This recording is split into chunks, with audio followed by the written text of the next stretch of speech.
Hello, everyone. We're back. The NBA is returning. I am here to give you your first look for the NBA for DraftKings for Wednesday. Only the two games on, both an 8 p.m. and an 8:30 p.m. Eastern time start. So let's take a look at those two games. Before I do that, why don't you go and welcome me back? Say welcome back, Josh. Drop a comment. Hit the thumbs up. Hit the notification bell as well as we get ready for this second half of the NBA season. The first game in our return to action is the Washington Wizards and the Memphis Grizzlies. The Grizzlies are 2.5-point favorites, and the total is a very, very large 238 points.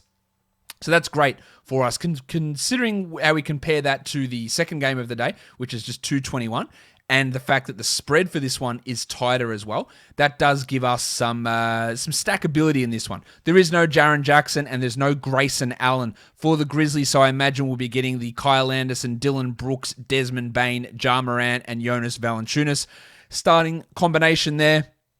The Wizards, I don't think they'll be changing up their starting lineup for this one. We don't have confirmation of that, of course. They'll have Westbrook, Beal, Hachimura, Garrett, almost called him Wes Matthews, Garrison Matthews, and Mo Wagner as the starter. So let's have a look at where the value lies. And Ja Morant's at 7,800. His last game before the break, he dropped 52 DraftKings points. I think that at that price is a really good option to use him. I think we can also consider, I say this with some trepidation, Mo Wagner. Last game before the break, 24 points in 19 minutes. And we know if he can get 25, 26 minutes, he will smash this number. But getting from 12 minutes to 19 minutes, that's the question. Alex Len was out of the rotation last game, but I could very easily see Scott Brooks saying, well, Jonas Valanciunas is big and strong, so let's put our big European big man in there to try and match up. That's a real possibility. So Wagner's more of your GPP sort of a player. You've got Robin Lopez at 3,400, who has absolutely no tournament upside, but not a bad cash floor as like a 17 to 20 point per game guy, averaging 19 points over his last three. 5,200 for Brandon Clark with Kyle Anderson back. I'm a little bit iffy with that. While Valanciunas at 71, I think there is a real opportunity for Jonas to put up a pretty big game here. My position's already filled, allegedly. So let's throw Jonas in there. I think that he can make a bit of sense.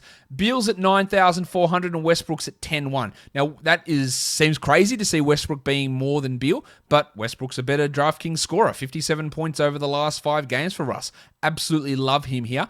And then you go Beal at 9.4. I like that. I probably like it less than I like Westbrook, but both of those guys absolutely have value. DeAnthony Melton has been up and down. I would not want to trust Taylor Jenkins in using him in the correct way.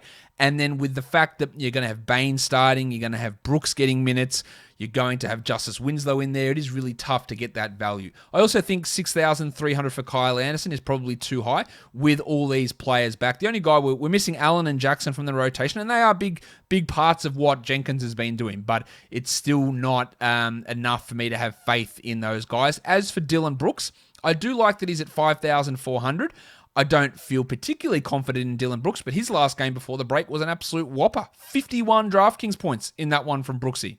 Now, I don't trust Dillon Brooks to do that at all, but 51 and 31 are 2 good games. 17 is not a good game. I would prefer him over Bane. I'd probably prefer him over Melton, just given the opportunities that he is regularly given by Taylor Jenkins. I think that has to account for something here. Rui Hachimura is at 53, and his numbers are coming down because his production's down. He's averaging 17 DraftKings points over the last 5 games. And while he can be a guy that maybe has 30 points, I'm not sure that the upside is high enough to risk the absolute shit that he drops the majority of the time. And then Garrison Matthews is a starter. I don't really care about that at all. He's averaging 4 DraftKings points over his last 3 in 13 minutes. That does not do it for me, and it absolutely should not do it for you. If you're looking for a GPP option, though, Davis Bertans is priced pretty cheaply. If we look at Bertans, he's at 4,400, and yes, he's been poor. There's no denying that, but he can have these 30-point games. But then there's shit ones in there. And then he has a 50-pointer back here in 17th of February against the Nuggets. So he can do that. That makes him strictly a GPP player. And the matchup's not bad for Bertans. I wouldn't say it's great, but it's not bad. But he is just that guy that you throw in there and you go, man, I hope it works. I hope it comes true for Bertans in my lineup, because he's been rough the majority of this season. That's game 1 out of the way. The second game, we're looking at the San Antonio Spurs and the Dallas Mavericks. The Spurs, of course, recently have been dealing with COVID and COVID absences and COVID protocol absences, but they should be getting most people back. Now, Devin Vassell has been ruled out. Not that he was even going to be a big part of the rotation, but Derek White is probable. Rudy Gay is probable. That means everyone's back. We already had LaMarcus Aldridge return to action. LaMarcus Aldridge not on the injury report, so he missed the last two before the break. He's going to be fine. We had DeRozan miss games beforehand. We had Keldon Johnson miss games. Everyone is back now apart from Devin Vassell. So that does change a little bit of the calculus in the rotation there. Luka Doncic, remember, for the Mavericks, missed the last game before the break, but he played in the All-Star game, so I don't think there's anything for us to be too concerned about there. And otherwise, they've got a fully clean slate of injuries, which is great news. Now, Doncic at 10,700. This is a pretty good spot for Doncic, I think. Would I rather Westbrook at 10,000? I think I might. Doncic hasn't been at his best. 56s and 61s, which are all good, but are they ideal? This 33 obviously isn't.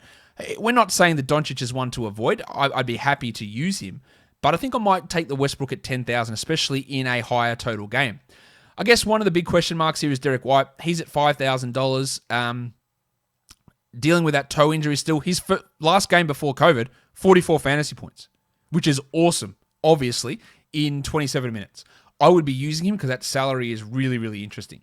I'm not keen on Keldon Johnson at 51. And while Porzingis, I do like Porzingis, 8,600 feels a little bit too high for me. I think at 8,000, I'd be all about it. But at that price, he's more of a 40-point per game guy rather than a 45-point per game player. Maxi Kleber's been playing better, but it doesn't really translate to DK points. So I'm not super keen there. While DeJounte Murray at 7,500, he was absolutely rolling, because he just had the ball in his hands a ton. 34, 40, 38, 45 the last 4 games. 51 in the 5th game there, like 56, like really big numbers. So therefore the salary's way up. But I'm not sure that I want to trust that with White back, with Gay back, with DeRozan handling the ball. I'm just not sure Murray is a 45-point player. He might be a 35-point player, which at 7,500 is not far off where it needs to be. But is it at that absolute high level that we've been getting? I'm not sure. I like what Jalen Brunson's been doing. I don't like the fact that he's priced up to 5,700. So to me, that is an absolute non-starter. Aldridge at 5,500 has no interest to me. While Jakob Poeltl's at 6,000, also too high. How's the Gay, Aldridge, Lyles, who's been playing well, Poeltl mix going to go? I don't think they'll play Lyles, but if they do, that inversely or adversely affects Poeltl and Aldridge, and they're priced too high for me to take that sort of risk. With White returning, Patty Mills' value is going to drop. He's at 4,500. I'm not interested there. Nor do I have any interest in Lonnie Walker at 4,900. Walker is not good at the best of times, and now with other players coming back, like he hasn't even cracked 20 fantasy points in the last 2 games, and that does not cut it. So he has no real appeal to me here. That'll do it for our 2-game slate to kick things off in the NBA. Don't forget, subscribe to the channel, give it a thumbs up, leave comments down below, hit your notification bell, and then we've got a really busy Thursday coming, so stay tuned for that first look video. Guys, we are done here. Thank you so much for watching, everyone. See ya.